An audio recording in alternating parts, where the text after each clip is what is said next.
आखिर किसान इस कपकपाती ठंड में आंदोलन के लिए क्यों विवश हैं और फिर सरकार अपनी जीत पर क्यों अड़ी हुई है। हालांकि इस बदलते मौसम में किसानों को हो रही परेशानियों को देखते हुए कुछ समाज सेवियों ने अच्छी सुविधाएं भी उन्हें प्रदान की हैं। यूं कहें तो अब वह क्षेत्र किसान टेंट सिटी में तब्दील हो चुका है। लेकिन ठंड तो ठंड ही है, प्रकृति के आगे किसी की नहीं चलती और आखिर कब तक इस ठंड को बर्दाश्त कर पाएंगे किसान। और इधर जिद पर अड़ी सरकार सुनने को तैयार ही नहीं है। नमस्कार, मैं हूं पुष्कर द्विवेदी और आप देख रहे हैं द साइलेंस मीडिया। सरकार बार बार अपने तर्क पेश कर रही है, मगर तमाम कोशिशों के बावजूद गतिरोध टूटता नजर नहीं आ रहा है। एक किसान ही किसान का दर्द समझ सकता है, ये सूट बूट के लोग क्या समझें।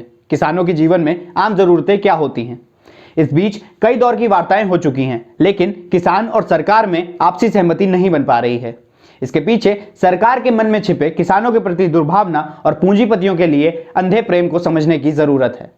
मोदी जी को राजनीति में अति पूंजीवादी और सामाजिक विषयों में भेदभावकर्ता कहा जाए तो कोई अतिशयोक्ति नहीं होगी।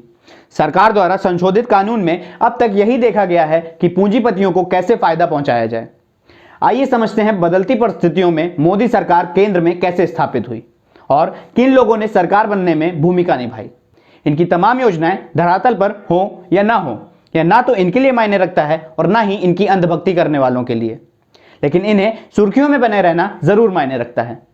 मोदी जी ने बदलते घटनाक्रम में गुजरात मॉडल का ढिंडोरा पीटकर पूंजीपति मित्रों के सहारे खुद को प्रधानमंत्री का उम्मीदवार घोषित करवाया, जिसमें भाजपा को पूंजीपतियों के आगे झुकना पड़ा। तत्पश्चात पूंजीपतियों के दिशा निर्देश पर नरेंद्र मोदी को प्रधानमंत्री बनाने का मास्टर प्लान तैयार किया गया, जिसमें अंबानी द्वारा भाजपा के तमाम चुनावी खर्चों का जिम्मा उठाया गया।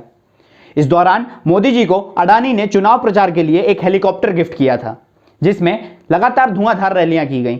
बदलते परिस्थितियों में अंबानी ने भाजपा के प्रचार तंत्रों को मजबूती प्रदान करने के लिए देश के 22 मीडिया चैनलों को खरीद लिया और इन चैनलों को खास निर्देश दिया गया था, जैसा कि आप सभी ने तत्कालिक लोकसभा चुनावों में धुआंधार प्रचार प्रसार के दौरान देखा होगा।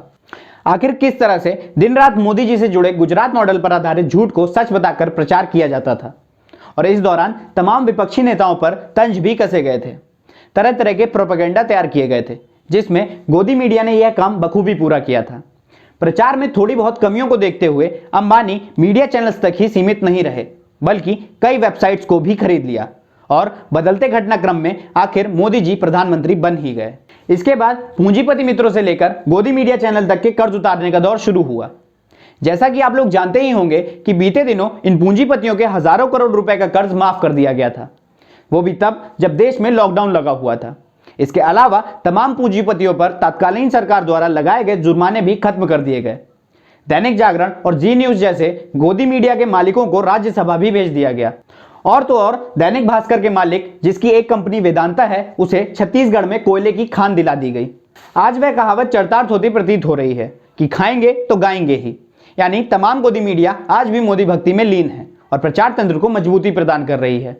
बड़ा अजीब संजोग है कि मोदी जी की दोस्ती देश और दुनिया के केवल पूंजीपति वर्गों से ही है। शायद इसीलिए उन्हें सूट बूट की संज्ञा दी जाती है।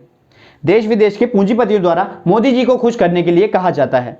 भारत मोदी जी के नेतृत्व में विकास के नए नए रास्ते गढ़ रहा है, जबकि हकीकत की कसौटी पर आर्थिकता के आधार पर सरकार के पास जीएसटी तक का बकाया चुकाने के लिए पैसे नहीं हैं।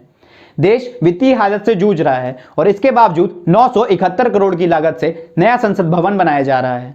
यहाँ लाखों करोड़ों लोगों की नौकरियां चली गईं। दिन प्रतिदिन बेरोजगारी के अवसाद से लोग ग्रस्त होते जा रहे हैं। इस बात की चिंता किसी को नहीं है, लेकिन आज यथासंभव किसानों की जायज मांगों को अपने पैरों तले कुचलने के लिए तरह तरह की कूटनीतियां बनाई जा रही हैं। इन सभी बातों को जानने के बाद मुझे और आपको सरकार द्वारा किसानों के प्रति दुर्भावना और पूंजीपतियों के प्रति अंधे प्रेम को समझने की जरूरत है। अगर आपको हमारा वीडियो अच्छा लगा हो तो वीडियो को लाइक और शेयर जरूर कीजिएगा और हमारे वीडियो को सबसे पहले पाने के लिए बेल आइकन पर क्लिक कीजिए। धन्यवाद।